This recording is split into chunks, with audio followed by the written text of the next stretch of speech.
할렐루야. 오늘도 여러분의 삶 가운데 크신 은혜가 있기를 간절히 바랍니다. 사람은 잘 변하지 않습니다.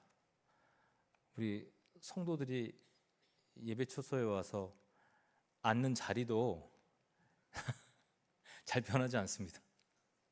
근데 오늘은 이렇게 스위칭이 몇 분이 된 것들을 좀 느끼기도 하는데요. 변화하는 게 쉽지 않죠. 성격 변화되는 거 쉽지 않고요. 습관도 잘 고쳐지지 않고, 심지어 야 이제 좀 바뀌었다라고 생각하는 순간 다시금 돌아보면 제자리로 돌아와 있는 경우가 너무 많습니다.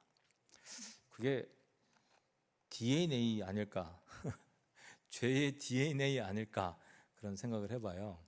우리 사역자들이랑 여러 가지 얘기 나누다가 그 얘기를 했는데, 자기 자녀들이 자기를 똑같이 닮는다는 거예요.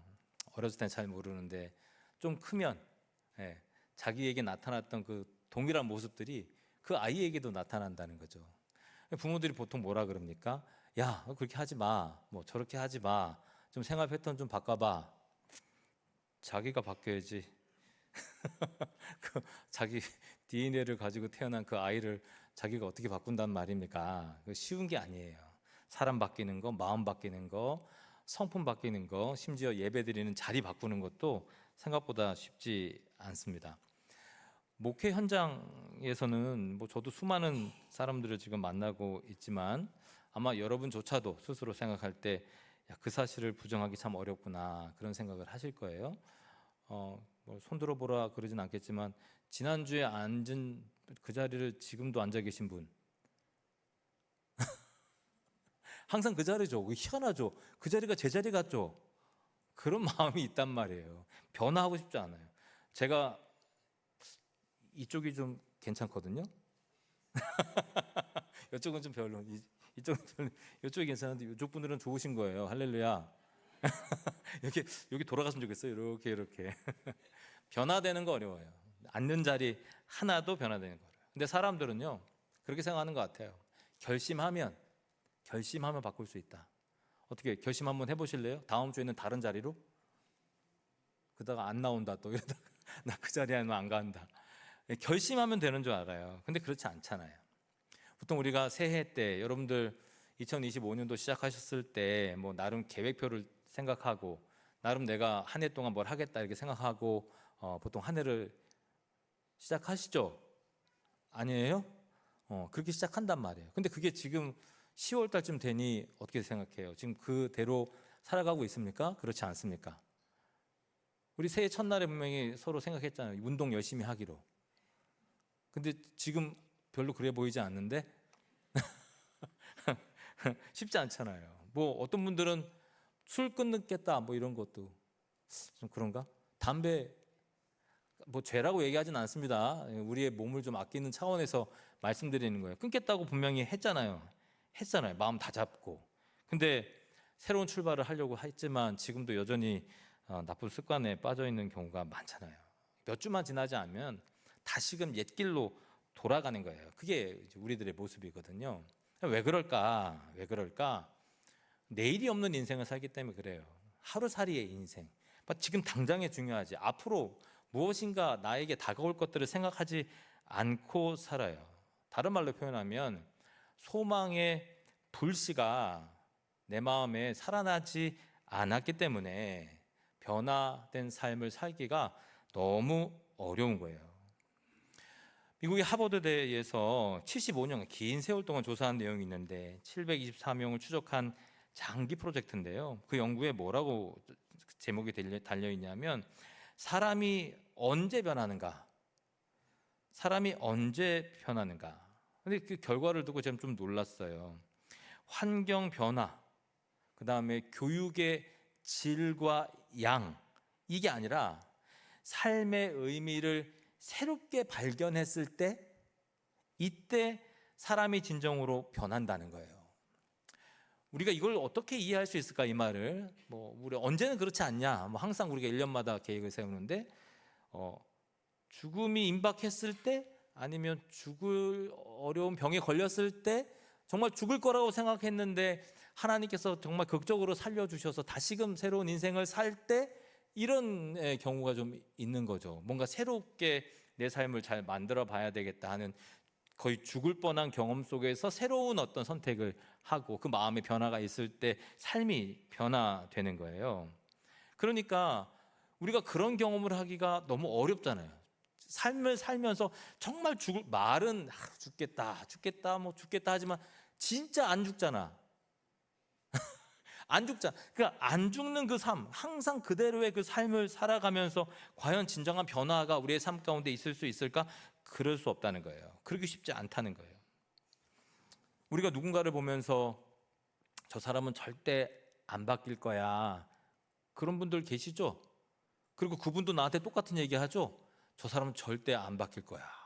어떤 분들은 제 말투 가지고 얘기하는 분들 이렇게, 목사님의 말투가 부드럽고 차가워야 되는데 뭔가 이렇게 탁탁 끊는 말투가 있어가지고 그거 어떻게 안 되냐고. 안 된다고요. 안 변한다고요. 그거 이제 태어났어. 그렇게 제가 뭐 말씀 올바르게 전하면 되잖아요. 그런 것 얘기하는 분들도 있다고요. 근데 그게 잘 안 변해. 잘 안 변해. 그게 현실이에요. 근데 그 말은 단순히 누군가를 어떤 비판한다는 게 아니에요. 그의 인생, 그 깊이 있는 인생 속에서 소망의 가능성을 보지 못하니까, 하나님께서 허락하신 그 소망을 우리는 바라보지 못했기 때문에 이러한 비판적인 시선으로 누군가를 바라보게 된다는 말이죠. 그러나 우리는 서로가 다 포기할 수 있어도 누구는 포기하지 않느냐? 우리 하나님은 포기하지 않으신다는 거예요. 절대로 포기하지 않으세요. 하나님은요, 그 한 사람의 그냥 어떤 개인적인 능력과 가능성, 이걸로 사람을 판단하지 않아요. 그 속에 넣으실 소망의 씨앗을 주님께서는 바라보신다 이 말이에요. 소망의 씨앗. 그것을 통해서 30배, 60배, 100배의 열매를 맺을 그 어느 날을 바라보시면서 절대로 포기하지 않으시는 분이 바로 우리 하나님이시다 이 말입니다. 그 대표적인 예가 누굴까? 성경에서 찾아보니까 저는 이 바울밖에 생각이 안 나요. 바울 선생이 그랬거든요. 이 바울 선생의 초기 직업이 뭐였습니까? 유대인으로 로마인으로 예수 믿는 사람을 어떻게 해요? 잡아다가 죽이는 일. 그 일을 지금 바울이 했단 말입니다. 그건 역사적 사실이에요. 그냥 유대인 중에서도 그야말로 골수 유대인이 바로 이 바울이거든요. 바울. 그런데 그가 예수를 믿었던 모든 사람들을 핍박했던 그가 변할 리 없게 보이는 그야말로 단호한 이 바울, 그가 다메섹 도상에서 빛을 봐요. 빛을.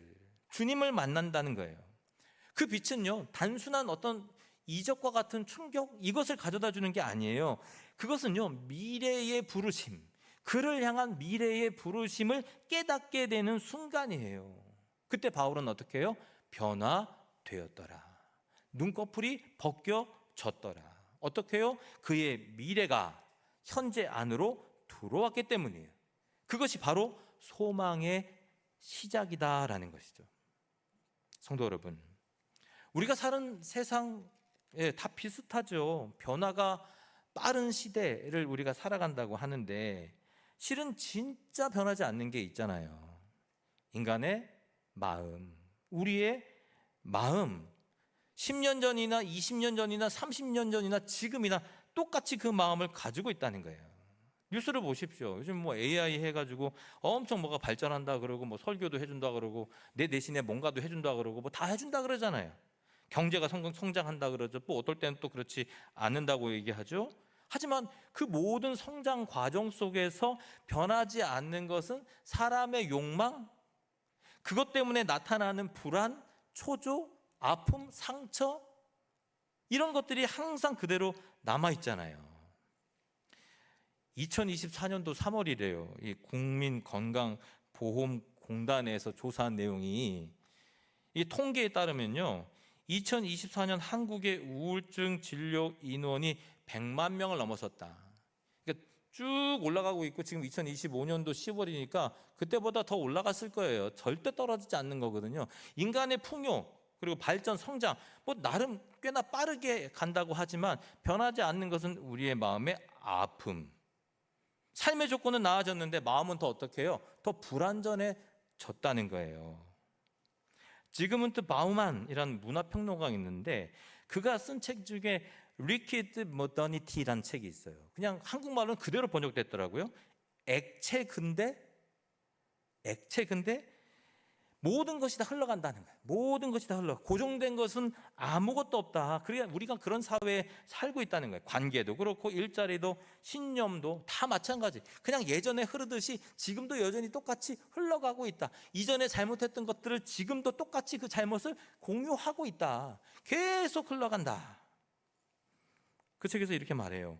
현대인은 영혼을 잃어버렸기에 순간의 쾌락으로 자기를 위로한다. 이 말이 저는 꼭 박히더라고요. 영혼을 잊어버렸기 때문에 순간의 쾌락으로 자신을 위로하며 그렇게 우리는 지금 살아가고 있다는 거예요. 왜 그런 일이 지속될까요? 소망의 부재예요. 앞으로 무슨 일이 일어날 것에 대해서 생각하지 않고 살아가요. 현재만 있고 미래가 없는 삶. 아니야, 나 지금 보험도 몇 개 들고 지금 자식도 잘 키워놓고 있고 그런 거 말고요. 그런 거 그 자식이 지금처럼 그렇게 나한테 잘해줄 거라고 누가 확신해요? 그런 거 말고요. 하나님이 주신 그 미래에 대한 소망, 그것이 없이는 끊임없이 우리의 마음에 번민이 있을 수밖에 없고 고통이 생길 수밖에 없어요. 불안은 결코 사라지지 않아요. 성도 여러분, 무엇을 다시 찾아야 될까요? 소망이요. 뭐라고요? 소망을 찾아야 돼요. 소망을 찾아야 돼. 사실 교회에서도 믿음, 사랑, 이건요 인이 박히게 들을 거예요. 믿음과 사랑. 그렇잖아요? 믿음이 이긴다. 믿음이 이기는, 이 찬양도 많이 하고, 뭔가 믿음의 능력이 있고, 이런 설교는 넘쳐나요. 사랑은 율법의 완성이고, 우리는 서로 사랑해야 되고, 목회자가 서로 성도들도 서로 사랑해. 우리 서로 사랑에 대한 설교도 너무 많아요. 너무 많아. 근데 유독 이 소망만 좀 뒷전이야. 좀 홀대하는 것 같아. 교회에서도. 왜 소망을 홀대할까? 왜 설교를 안 할까? 하는 데가 있긴 있더라고. 어디서 설교할까요? 소망에 대한 설교. 장례식장. 오늘 어떻게 드레스 코드 맞아요? 보통 장례식장에서 이 소망이란 얘기해요. 소망이 살린다, 소망이 생명이다, 이런 얘기를 한단 말이에요. 장례식장에서 소망을 좀 아래로 여기는 것처럼 보이지만 아니요, 성경은 절대 그렇게 얘기하지 않아요. 소망은 생명을 살린다 얘기해요. 소망은 생명을 살린다. 여러분 생각해 보세요. 믿음이라는 것을 얘기한다고 생각해 보세요. 믿음은 도대체 뭘 믿는 겁니까? 하나님께서 하실 일이요. 답 안 하셔도 돼요. 하나님께서 하실 일을 뭐 하는 거예요, 우리가? 믿는 거. 믿음이 뭔지 모르고 나오신 거예요, 지금? 하나님이 하실 것을 믿는 거예요. 하나님께서 우리에게 뭘 주신다고요? 영원한 생명, 천국, 소망. 이걸 가지고 우리는 지금 이 자리에 나와 있잖아요. 그 믿음, 그게 바로 믿음이잖아요. 그럼 사랑은 무엇을 향하고 있습니까? 하나님께서 이루실 미래를 바라보면서 행동하는 게 사랑이에서, 우리가 말하는 감정적인 사랑이 아니고 사랑이 바로 그 뜻이거든요.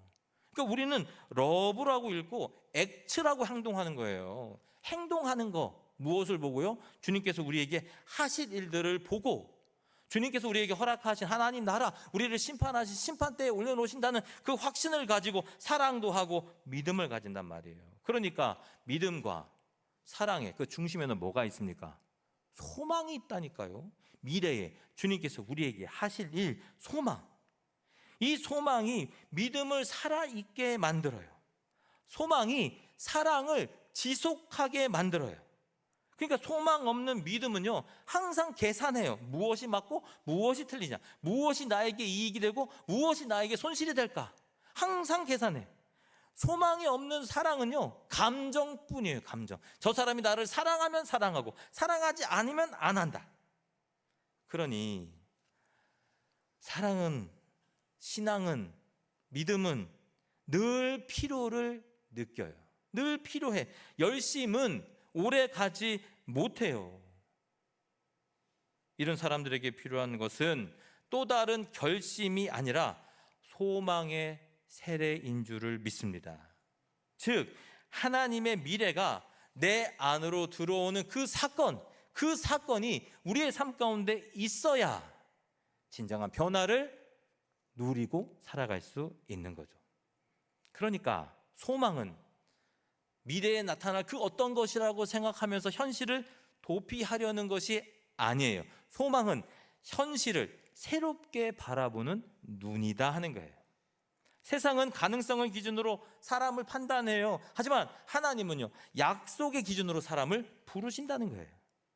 그래서 인간의 눈에 끝처럼 보여도, 마지막인 것처럼 보여도, 어려움인 것처럼 보여도 하나님의 눈에는 그 모든 것을 해결하시고 이후에 우리에게 주실 것까지 우리를 인도해 나아가시는 거죠.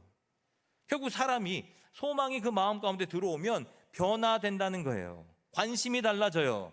말이 달라져요. 심지어 얼굴빛, 낯빛도 변해요. 시편 34편 5절 말씀에 이런 말씀이 있어요. 그들이 주를 앙망하고 광채를 내었으니 그들의 얼굴은 부끄럽지 아니하리로다. 그 낯빛이 부끄러운 낯빛이 아니라는 거예요. 환하다라는 거예요. 소망이 있는 얼굴은 밝아요. 절망이 떠나가요. 두려움이 사라져요. 할렐루야. 어디 좀 봅시다.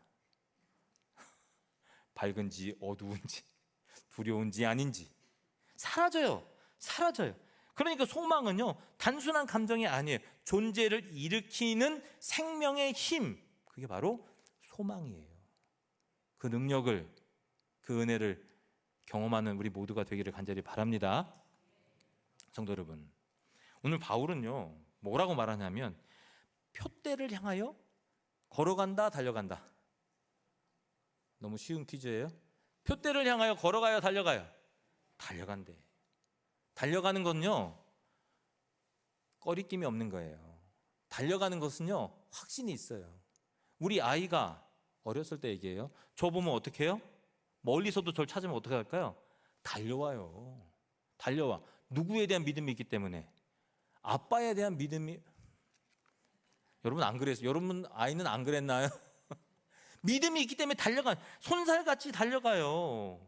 소망이 있어요. 함께 하면 즐겁고 함께 하면 좋고. 이 한 문장이요, 그의 인생 전체를 요약해요. 그에게는요, 소망은 목표를 세우는 힘이 아니에요. 그리스도를 향한 이끌림, 부모를 향한 이끌림, 아빠를 향한 이끌림, 엄마를 향한 이끌림처럼 하나님을 향한 이끌림, 그리스도를 향한 이끌림이었다는 거예요. 그리고 이렇게 말하잖아요. 그리스도 예수께 잡힌 바 된 그것. 이 표현에는 역설이 분명히 존재하고 있는데 그가 잡은 게 아니에요. 내가 잡으려고 쫓아가는 게 아니에요. 그가 잡았기 때문에 나는 달려갈 수밖에 없다. 그러니까 이 소망은요, 인간의 결단으로 볼 수가 없다는 말이에요. 하나님의 부르심에 대한 응답이 바로 소망이다. 그렇기 때문에 사도 바울의 글에는 절망과 낙심에 대한 내용이 거의 나타나지 않아요. 오직 현실의 삶을 뛰어넘는 그 삶의 태도를 갖추었기 때문에, 오직 하나님의 미래에 대한 소망을 확실한 믿음으로 붙들고 있었기 때문에 더욱더 단단하고 대담한 그런 삶을 살아간단 말입니다. 그게 바로 무엇으로부터 비롯되냐? 소망으로부터 비롯돼요. 여러분 아브라함 잘 아시죠? 아브라함 삶도 마찬가지였어요. 하나님께서 그들의 민족에게 뭐라 그랬습니까? 약속의 땅을 주신다 말씀하셨잖아요. 그 약속의 땅이 실제로 그 안에 존재했냐? 그렇지 않거든요.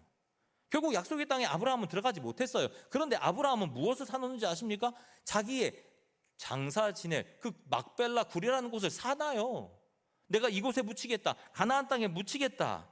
그의 선택은 현재의 선택이 아니었어요. 미래의 신앙 행위였단 말이에요. 나는 그곳에 가지 못했지만 우리 민족은 분명 그곳에 갈 것이니 내 삶을 통해서 미래가 현재로 자리 잡았다는 거예요. 요셉도 마찬가지였습니다. 그가 죽을 때 이런 말을 해요. 창세기 50장 25절 말씀인데, 당신들은 여기서 내 해골을 메고 올라가겠다 하라. 내가 죽으면 내가 이곳에 이 애굽 땅에 묻히는 것이 아니라 결국 하나님께서 우리에게 약속의 땅을 허락해 주실 것이니 출애굽하는 그 어간에 내 해골을 메고 가서 결국 약속의 땅에다 나를 묻어줘. 될지도 안 될지도, 출애굽이 될지도 안 될지도, 가나안 땅을 얻게 될지도 안 될지도 그 모르는 상황에서 그럼에도 불구하고 미래에 대한 소망을 확실하게 표현하고 있다는 거예요. 이처럼 소망은요, 미래의 약속이 현재의 행동을 결정하는 힘이 된다니까요. 그러니까 성경 말씀은 이렇게 말합니다. 히브리서 11장 1절 말씀이에요. 같이 한번 읽어보겠습니다. 시작. 믿음은 바라는 것들의 실상이요 보이지 않는 것들의 증거니. 아멘. 여기 바라는 것들이 뭡니까? 이게 소망이에요, 소망. 그러니까 믿음이란 소망을 현실로 끌어들이는 힘, 그게 바로 믿음이라는 거예요. 즉 믿음의 본질은 소망에 있다는 거예요. 이 두 가지는 결코 분리될 수가 없어요. 그런 관점에서 바라보면 성경의 언약 구조 안에서 소망은 언제나 미래지향적이고 현재 결정적이라는 사실이에요.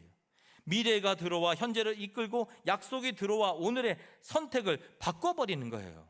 지금 나의 선택이 지금 나의 유익을 위해서가 아니라 지금 나의 선택이 앞으로 하나님께서 우리에게 주실 것에 대한 반증이라는 사실이에요. 결코 지금의 나의 선택이 나를 향할 수 없더라. 그러니까 사도 바울은 오늘 본문에서 뭐라고 말합니까?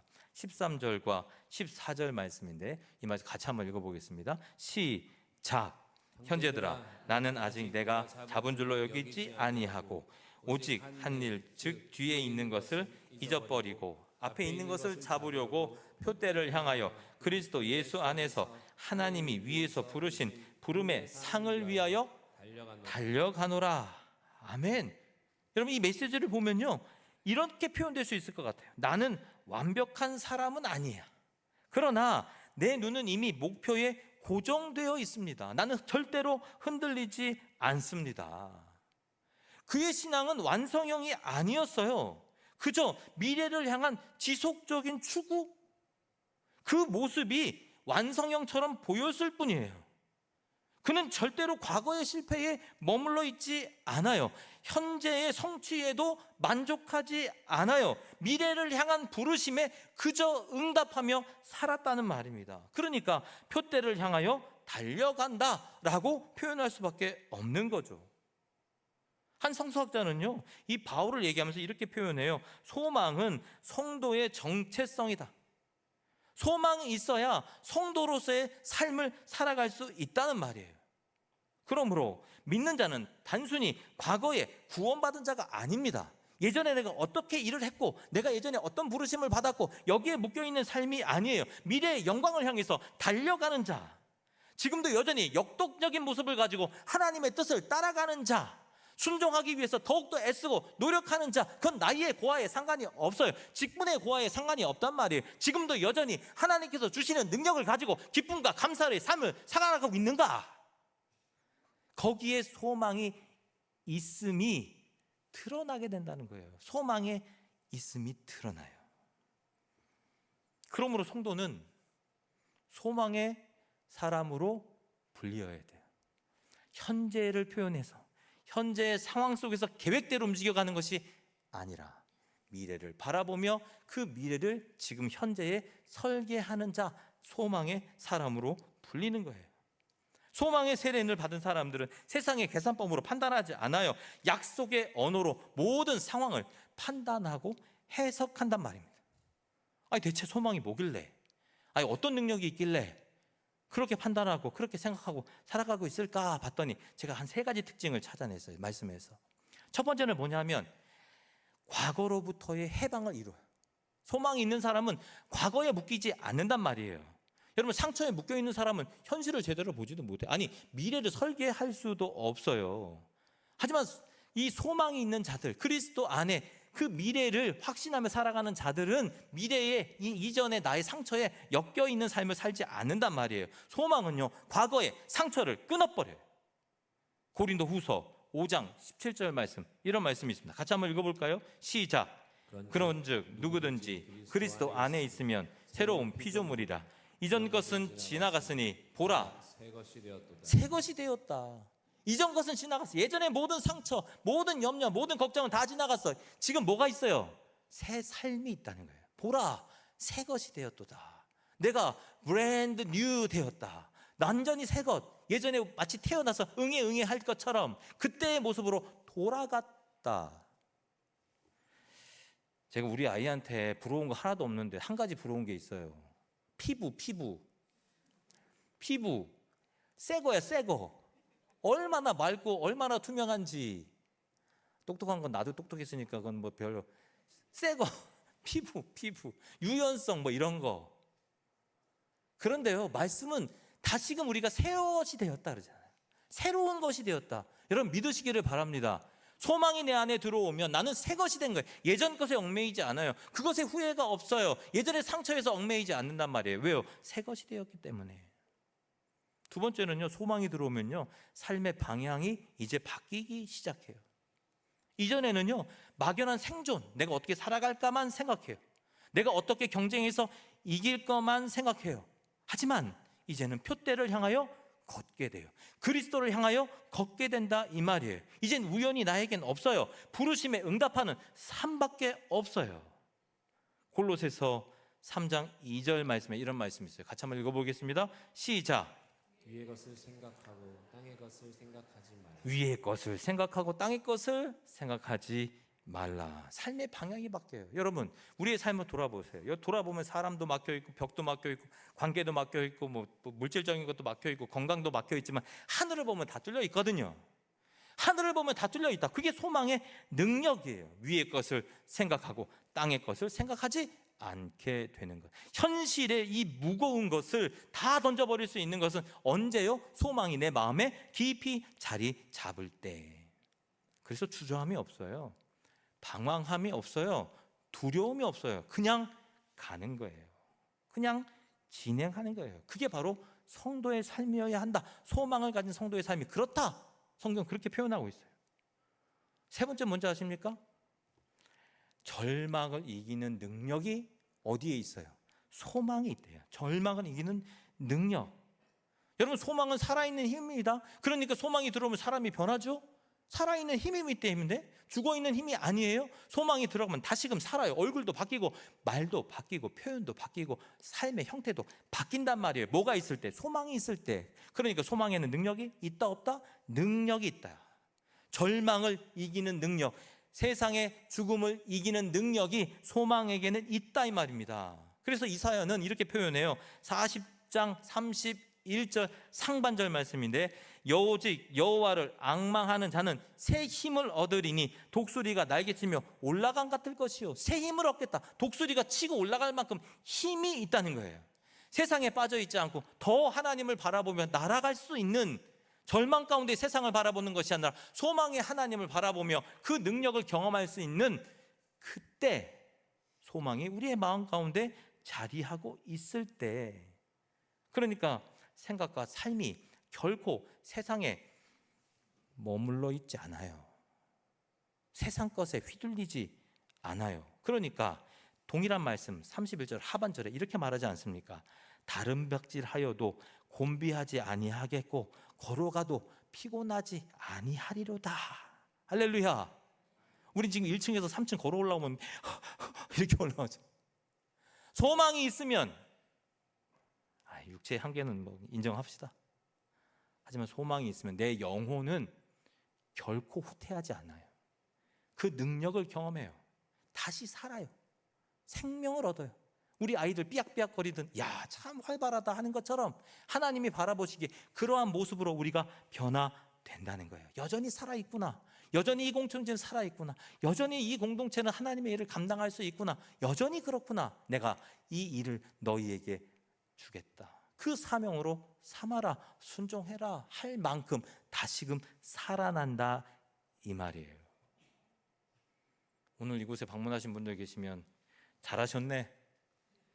그 귀한 은혜의 공동체, 힘들고 어렵고 지치고 다투고 어려운 일도 많지만 그럼에도 불구하고 여전히 소망의 씨앗을 부어주시는 그 하나님 경험할 수 있는 공동체 환영합니다. 잘 오셨습니다. 그래야 경험하죠. 죽을 고생을 해야 하나님께서 새로운 방향으로 나아가시는, 그것이 우리에게 은혜가 되는 거잖아요. 성도 여러분, 이 소망의 근원이 어디입니까? 인간의 의지요? 아니라니까요. 긍정적 사고요? 아니에요. 아무리 긍정적 사고를 해보세요. 풀리나? 아니에요. 성경은 소망을 복음의 사건으로 이야기해요.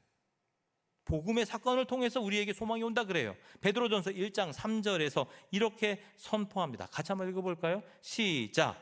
예수 그리스도를 죽은 자 가운데서 부활하게 하심으로 말미암아 우리를 거듭나게 하사 산 소망이 있게 하시며. 아멘. 여러분, 복음이 주는 소망은 단순한 위안거리가 되지 못해요. 부활의 능력이 현재 우리 안으로 들어오는 거예요.